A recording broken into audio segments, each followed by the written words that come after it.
Hello friend, welcome to my channel. I hope so कि आप लोग सब अच्छे से होंगे। एंड सॉरी बहुत लेट सी वीडियो ला रही हूँ, बट कोई नहीं, बहुत बिजी थी, मेरा कॉलेज था इसलिए। एंड आज हम लोग एमएड थर्ड सेमेस्टर का जो डिजिटेशन पार्ट 2 है उसके बारे में मैं आपको ये वीडियो लेकर आई हूँ कि कैसे आपको क्या करना है क्या नहीं करना है, ठीक है, कैसे आपको बुलाना है। और अगर अभी तक आपने सेमेस्टर सेकेंड का डिजिटेशन पार्ट 1 नहीं देखा अभी तक, तो डिस्क्रिप्शन में लिंक डाला हुआ है, वहाँ से आप लोग देख सकते हो। और हाँ, अगर आपको कुछ भी इंक्वायरी, कुछ भी प्रॉब्लम है इसके बारे में, एमएड से रिलेटेड या कुछ भी, तो आप मुझे कॉल कर सकते हो। एंड मेरा व्हाट्सएप नंबर भी है, आप उस पर भी मैसेज कर सकते हो, ठीक है। ये हमारा लघु शोध प्रस्ताव 2 है, जिसको हिंदी में लघु शोध प्रस्ताव कहते हैं, इंग्लिश में डिजिटेशन पार्ट 2 कहेंगे। ओके, इस तरह से आपको बनाना है। आपको मिनिमम 21 पेज इनफ है, ठीक है। मैं आपको बताऊंगी आपको किस तरह से बनाना है, और हाँ, इसमें क्या क्या इंक्लूड करना है ये भी आप बहुत ज़रूर नोट डाउन कर लीजिएगा। पहला नंबर आपको साहित्य सर्वेक्षण होगा, उसका अर्थ लिखना है। फिर उपयोगिता और महत्व लिखना है। फिर चरण लिखना है। फिर साहित्य सर्वेक्षण लिखना है। फिर शोध विधि लिखना है। फिर प्राइमरी सोर्स लिखना है और सेकेंडरी सोर्स लिखना है। बस इनफ है, बाकी आपको कुछ नहीं करना है, ठीक है। चलिए हम लोग देख लेते हैं कैसे करना है आपको। ये मेरा टॉपिक जो था, टॉपिक आधुनिक परिप्रेक्ष्य में महात्मा ज्योतिराव फूले के शैक्षिक विचारों को समीक्षात्मक अध्ययन, ये मेरा टॉपिक है, इसी पर मैंने बनाया हुआ है। ये ज्योतिराव फूले का पिक है। देखिए, साहित्य संबंधित साहित्य का सर्वेक्षण लिखना है। फर्स्ट में आपको ऐसे ही देना होगा, ठीक है। उसके बाद आपको प्रस्तावना लिखना होगा।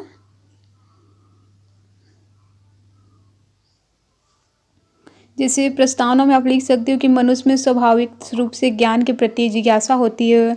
यह सदैव क्या, क्यों, कैसे जैसे अनेक प्रश्नों की में से घिरे रहता है, जिसकी जिज्ञासा ने ज्ञान को नवीन कलेवर प्रदान किया है। पूर्व संचित ज्ञान एवं पूर्व में संपन्न अनुसंधान की पृष्ठभूमि में भी नवीन शोध संबंधी समस्या एवं आवश्यकता जन्म लेती है।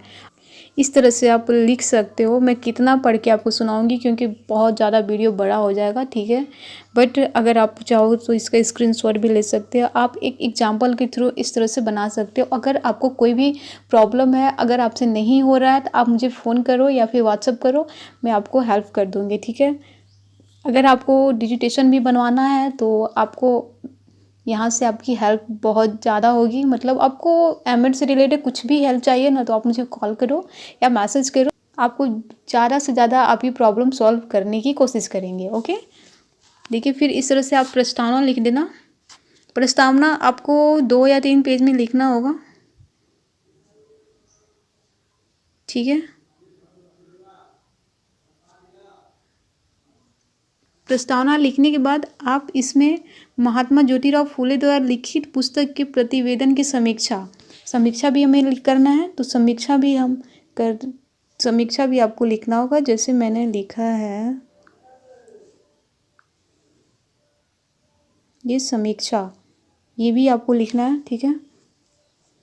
अगर इस तरह से जैसे मैंने ज्योतिराव फूले पे बनाया ना, तो आप महात्मा गांधी पे भी बना सकते हो और जवाहरलाल नेहरू पे भी बना सकते हो, मतलब किसी पे भी बना सकते हो। इस तरह से आपको बस एक एग्जाम्पल के थ्रू समझाया जा रहा है कि किस तरह से आपको बनाना है, ओके। जैसे इनका कुछ पुस्तकों का नाम था गुलामगिरी, जिन्होंने इनका 1873 में ये आया था। उसके बाद था शिवाजी का पवाड़ा, ब्राह्मणों की चालाकी, किसान का कोड़ा। ये तो बहुत ज़्यादा इम्पोर्टेंट है, ये क्वेश्चन बहुत सारे पीसीएस में भी आते हैं।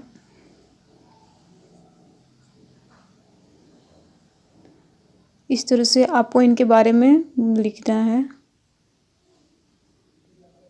और फिर हो गया साहित्य, संबंधित साहित्य के सर्वेक्षण से प्राप्त निष्कर्ष तो आपको इम्पोर्टेंट ही है, निष्कर्ष तो आपको निकालना है, ठीक है।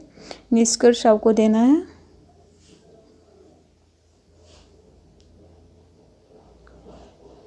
उसके बाद आपका हो गया साहित्य सर्वेक्षण का महत्व, ये आपका 2 नंबर हो गया, 2। साहित्य सर्वेक्षण का महत्व बोलो या फिर उपयोगिता, दोनों एक ही है, दोनों को बारे में आपको लिखना है। जैसे किसी भी राष्ट्र के विकास और समृद्धि के लिए सबसे आवश्यक तत्व शिक्षा है। भारत आज एक विकसित राज्य बनने की प्रक्रिया में है, परंतु अभी भी यहाँ निरक्षरता दर बहुत अधिक है। भारत की शैक्षिक स्थिति आज भी दयनीय है, जो कि आंकड़ों के माध्यम से स्पष्ट है। यदि वास्तविक पटल पर दृष्टिपात किया जाए तो इन निरक्षरों में आज भी सबसे अधिक संख्या दलित, पिछड़ों और अल्पसंख्यकों की और महिलाओं की है। स्वतंत्रता के लगभग 70 वर्ष बाद भी स्थितियां गंभीर बनी हुई है। आज भी भारत में प्राथमिक शिक्षा की स्थिति अत्यंत शोचनीय है और ऐसी अवस्था में सभी के लिए गुणवत्ता उच्च शिक्षा की प्राप्ति कल्पना ही है। केंद्र व राज्य सरकारों द्वारा सर्व शिक्षा की प्राप्ति हेतु अनेकों प्रयास किए जा रहे हैं, परंतु उनके अत्यधिक सकारात्मक परिणामों की प्राप्ति नहीं हो सकती है, जिसका प्रमुख कारण एक विशाल वर्ग जो शस्त्रों यथों से मूलभूत आवश्यकताओं से वंचित रखा गया है, वह आज भी परिवर्तन की धारा में स्वयं को समायोजित नहीं कर पा रहा है। इस तरह से आप इसका महत्व लिख सकते हैं। कितना मैं पढ़ के सुनाऊं, क्योंकि बहुत ज़्यादा लंबा हो जाएगा। ठीक है, ये आपका 2 से 3 पेज तक काफ़ी है। ठीक है, उसके बाद आपको प्राथमिक स्रोत लिखना है। प्राथमिक स्रोत, जैसे प्राथमिक स्रोत में मेरा हो गया था गुलामगिरी, जो इनका निम्नलिखित पुस्तकों का, जैसे पुस्तकों का मैंने इनका दे दिया था कि इन्होंने क्या क्या पुस्तकों प्रतिवेदन को प्राथमिक स्रोत के रूप में मैंने सम्मिलित किया था। तो इसमें गुलामगिरी था, ज्योतिराव फुले का शिवाजी का पवाड़ा, किसान का कोड़ा, सार्वजनिक सत्य धर्म पुस्तक, इशारा, ब्राह्मणों की चलाकी। इस तरह से आप दे सकते हो। द्वितीय स्रोत भी मैंने लिखा है। ठीक है, इस तरह से आप कर सकते हो। अगर कोई भी और प्रॉब्लम है तो प्लीज़ मुझे कांटेक्ट कर लीजिएगा। फिर अध्ययन की विधि आपको लिखना है। जैसे शोध विधि, अध्ययन विधि एक ही है। ठीक है, तो विधि आप लिख लीजिएगा, किस विधि से आप ये बना रहे हो। फिर हाँ, अगर आपको फिर इसमें उपकरण लगेंगे। ठीक है, जैसे मैंने यहाँ देखिए लिखा हुआ है मेरा कि शोध के उद्देश्य के अनुसार प्रयुक्त उपकरण एवं प्रक्रिया, इस तरह से आपको लगेंगे। जैसे उपकरण में मैंने लिखा है उद्देश्य, यहाँ पे आप उद्देश्य लिख देना, यहाँ पे उपकरण की विधि लिख देना। महात्मा ज्योतिराव फुले की पारिवारिक एवं सामाजिक पृष्ठभूमि का अध्ययन। उपकरण एवं शोध विधि है कि महात्मा ज्योतिराव फुले के संबंध में विभिन्न स्रोतों से प्राप्त जानकारी व सूचनाओं का संग्रह और महात्मा ज्योतिराव फुले के शैक्षिक एवं सामाजिक सुधार कार्यक्रम का अध्ययन। द्वितीय अध्याय में मैंने जो लिखा है उसका यहाँ पे ब्यौरा दिया हुआ है। फिर दूसरा आपका उद्देश्य हो जाएगा कि महात्मा ज्योतिराव फुले के दार्शनिक विचारों का अध्ययन करना, और इसका उपकरण या शोध हो जाएगा महात्मा ज्योतिराव फुले द्वारा लिखित ग्रंथों, लेखकों, प्रतिवेदना पत्रों, व्याख्या आदि की अध्ययन। और द्वितीय स्रोत जैसे समस्या से संबंधित पुस्तकों, लेखों, जीवन वृत्ति और शोध कार्य आदि का अध्ययन। और महात्मा ज्योतिराव फुले की कर्मस्थली का भ्रमण एवं उनकी विषय में विद्वान व्यक्तियों से वार्तालाप। ये आपका चतुर्थ अध्याय में हो जाएगा। फिर महात्मा ज्योतिराव फुले की शिक्षा के विभिन्न आयाम और स्तरों के संदर्भ में विचार का अध्ययन करना। तीसरा में तो तीसरा का आपका उपकरण लिखेंगे कि प्राथमिक और द्वितीय स्रोत का अध्ययन, जिसमें मेरा प्राथमिक और द्वितीय स्रोत का अध्ययन में इसमें दिया हुआ है। और ज्योतिराव फुले के शैक्षिक तथा सामाजिक विचारों व कार्यों पर हुए शोध कार्य की हुए शोध कार्य व लघु शोध प्रबंधों की समीक्षात्मक अध्ययन 5वें अध्याय में है ये। ठीक है, इस तरह से आप 4-5 तक आप इसका उपकरण लिख सकते हो। ठीक है, उसके बाद आपको परिसीमन लिखना होगा। इसका परिसीमन हो जाएगा। परिसीमन में आपको लिखना है, जैसे कि हो जाएगा कि महात्मा ज्योतिराव फुले बहुमुखी प्रतिभा से धनी थे। उन्होंने मानव जीवन से संबंधित प्रत्येक क्षेत्र के विकास में अपना योगदान दिया, चाहे वो सामाजिक क्षेत्र हो या धार्मिक, शैक्षिक या राजनीतिक। परंतु प्रस्तुत शोध कार्य में महात्मा ज्योतिराव फुले के उन विचारों का ही समीक्षात्मक अध्ययन किया जाएगा जिन्होंने प्रत्यक्ष या परोक्ष रूप से शिक्षा का प्रभाव डाला है। और यह शोध कार्य के लिए आंकड़ों के संग्रह ज्योतिराव फुले के पत्र, भाषण, संबोधन, पुस्तक तथा इस क्षेत्र के हुए अन्य शोध कार्यों व अन्य विद्वानों का विचार के द्वारा लिखा जाएगा। इसमें हो गया अध्ययन का संगठन। प्रथम अध्याय में आपको लिखना है कि इसके अंतर्गत अध्ययन की पृष्ठभूमि, अध्ययन की आवश्यकता एवं महत्व, समस्या कथन, अध्ययन के उद्देश्य, आंकड़े के स्रोत, शोध विधि, परिसीमन व अध्ययनों के संगठन को सम्मिलित किया जाना। फिर द्वितीय अध्याय में ऐसे कर करके आपको लिखना होगा। फिर तृतीय अध्याय आपका हो जाएगा। तृतीय अध्याय हो जाएगा कि संबंधित साहित्य के सर्वेक्षण में समस्या से संबंधित पुस्तकों, लेखों, सांप्रदायिक प्रतिवेदन, शोध पत्र एवं पूर्व से हुए शोध कार्यों का विश्लेषण किया जाएगा। चतुर्थ में आपका हो जाएगा कि इस अध्ययन में ज्योतिराव फुले में दार्शनिक, सामाजिक तथा राजनीतिक दर्शन का उल्लेख कर उसके सूक्ष्म अन्वेषण का प्रयास किया जाएगा। पंचम अध्याय में हो जाएगा कि इसके अंतर्गत शिक्षा के विभिन्न स्तर एवं आयामों के संबंध में महात्मा ज्योतिराव फुले के विचारों को समीक्षात्मक अध्ययन किया जाएगा। और सिक्स अध्याय में हो जाएगा कि इस अध्याय के अंतर्गत आधुनिक परिदृश्य को प्रभावित करने वाले महापुरुष डॉक्टर भीमराव अंबेडकर व महात्मा गांधी के विचारों पर महात्मा ज्योतिराव फुले के विचारों के प्रभाव का अध्ययन करके आधुनिक परिप्रेक्ष्य में ज्योतिराव फुले के शैक्षिक विचारों की प्रासंगिकता का अध्ययन किया जाना है। ठीक है, इस तरह से आप यहाँ तक आपका ख़त्म हो गया। ठीक है, और ये हमारा प्राइमरी और सेकेंडरी सोर्स ख़त्म हो गया।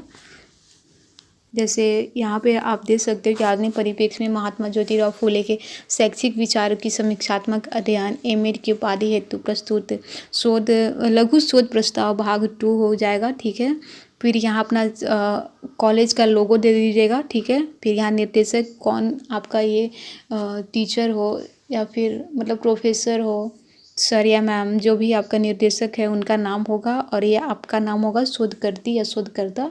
अपना नाम यहाँ पे आप कर दोगे। इसके बाद आपका ये शोध प्रस्ताव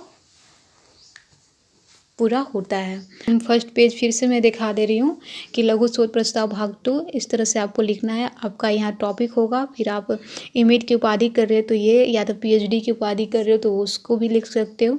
लघु शोध प्रस्ताव भाग 2, शोधकर्ती या शोधकर्ता, अपना नाम, निर्देशक सर या मैम जिसका नाम आपका जो निर्देशक होंगे, जो आपके निर्देशक होंगे उनका नाम, फिर यहाँ कॉलेज का लोगो होगा, फिर यहाँ कॉलेज का नाम होगा। ठीक है, फिर ये जिन मेरा टॉपिक है ज्योतिराव फुले के बारे में तो मैं उनका पिक भी इसमें कर दी हूँ। इस तरह से आप देखिए, देखकर बना सकते हो।